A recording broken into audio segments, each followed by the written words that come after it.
I never expected a single summer evening to unravel everything I thought I understood about loyalty, longing, and the quiet hunger that hides behind ordinary smiles.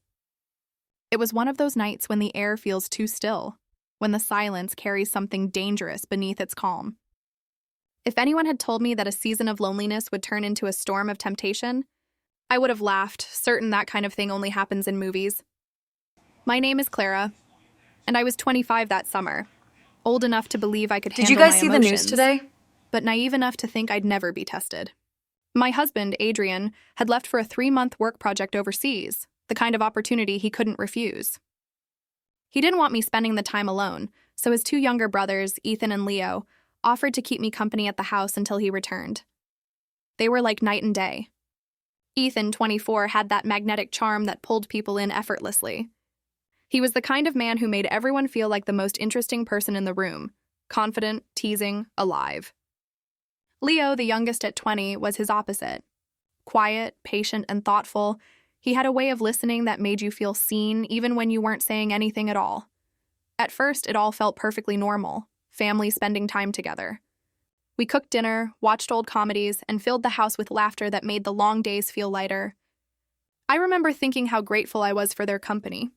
But looking back now, I can see the subtle ways everything began to shift. The small glances that lasted too long. The compliments that felt different. Heavier somehow. Ethan's jokes started carrying an edge, his eyes lingering in ways they hadn't before. And Leo, his silence spoke even louder. Sometimes I'd catch him watching me with an intensity that made my heart skip, not out of fear, but out of something far more confusing. I told myself I was imagining it, that I was just lonely, missing my husband, craving connection. Denial, I would learn, has a soft voice at first. It whispers that everything is fine until you can't ignore the noise anymore. One night after dinner, Ethan suggested we play a game. His grin already told me it wouldn't be an ordinary one. Truth or dare, he said, the words laced with that familiar mischief. I laughed, shaking my head. Really? What are we, 16? But Ethan was persistent, and Leo's quiet smile was enough to nudge me into saying yes. It started harmless. Silly questions, innocent dares. But like all dangerous things, it crept up gradually, step by step, until I didn't notice how far we'd wandered from safe ground.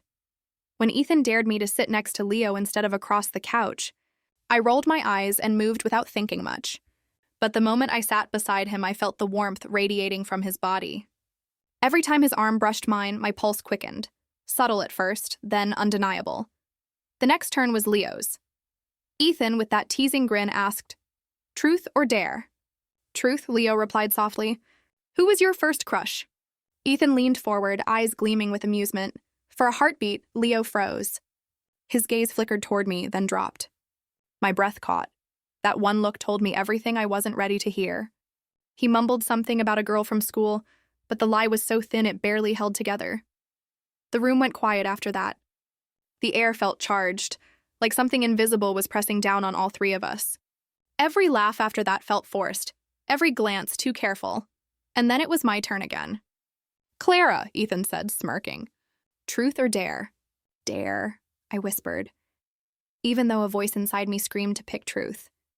He thought for a second, then said, "I dare you to let Leo put his arm around you until the game ends." I froze. Leo looked startled, but Ethan just smiled like it was all in good fun. Slowly, Leo lifted his arm and rested it across my shoulders. His touch was light, uncertain, yet it set something alive inside me, something that shouldn't have been there. We laughed awkwardly, pretending it was all just part of the game.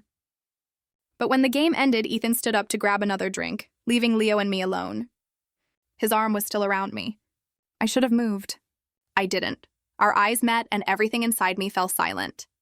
The noise, the guilt, the confusion, it all melted into a pulse I couldn't ignore. "This doesn't feel like just a game anymore," he said quietly. I swallowed hard. I know, that moment stretched on like eternity. My heart pounded so loudly it drowned out everything else. Then Ethan's voice broke through the tension. "You two look pretty comfortable," he teased, walking back into the room. I tried to laugh, but it came out weak. Ethan's eyes sparkled with amusement. But there was something else there too. Curiosity. Maybe even a hint of jealousy. The night ended soon after, but my mind didn't rest. I lay awake for hours, staring at the ceiling, trying to convince myself nothing had happened. But deep down, I knew everything had changed. The next morning was painfully quiet. Leo avoided my gaze. Ethan acted like nothing had happened, and I tried to pretend I was fine. But every time Leo walked past me, every time our hands brushed accidentally, that same fire flickered again. Days turned into weeks. The tension never fully left. It only grew heavier. There were moments when Ethan's teasing turned sharp, like he was testing us, watching to see how far things would go. And there were moments with Leo.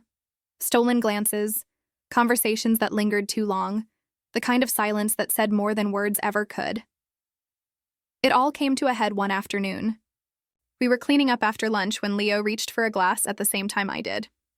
Our hands met, just that, but the electricity between us was instant. We both froze, eyes locked. Neither of us spoke. Then Ethan walked in. His expression shifted when he saw us, the faintest smirk, but his eyes told another story entirely. He leaned against the counter and said, "You two really should be careful. People might get the wrong idea." The wrong idea. The phrase twisted in my chest because it wasn't wrong. It was the truth neither of us dared to face. That evening, I sat outside on the porch, watching the sun dip below the horizon. Leo joined me quietly, sitting a few feet away.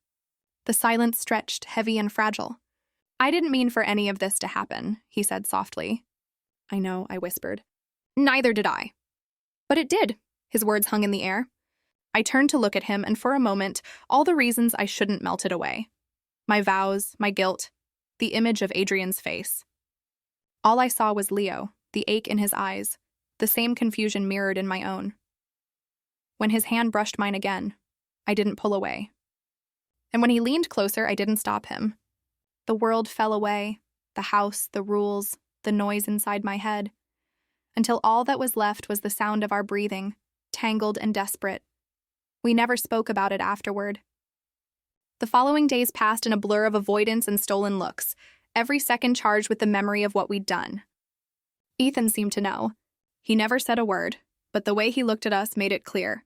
He had seen enough to understand. By the time Adrian returned, I had already changed. I smiled when he walked through the door, hugged him tightly, said all the right words.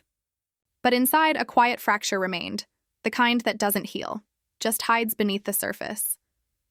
I wish I could tell you it all ended cleanly, that I learned my lesson and moved on. But the truth is messier. Some nights, I still remember that summer. The warmth of Leo's touch, the sound of Ethan's laughter, the moment everything inside me shifted. People think betrayal happens in one instant, a single choice. But it doesn't. It starts in moments too small to notice, in glances that last a second too long, in laughter that feels too intimate. And by the time you realize you've crossed the line, it's already miles behind you. That summer didn't destroy me, but it did change me. It taught me how fragile love can be, how temptation doesn't knock. It slips in quietly, through open doors of loneliness and unspoken need. And sometimes the people you never meant to fall for leave marks that even time can't erase.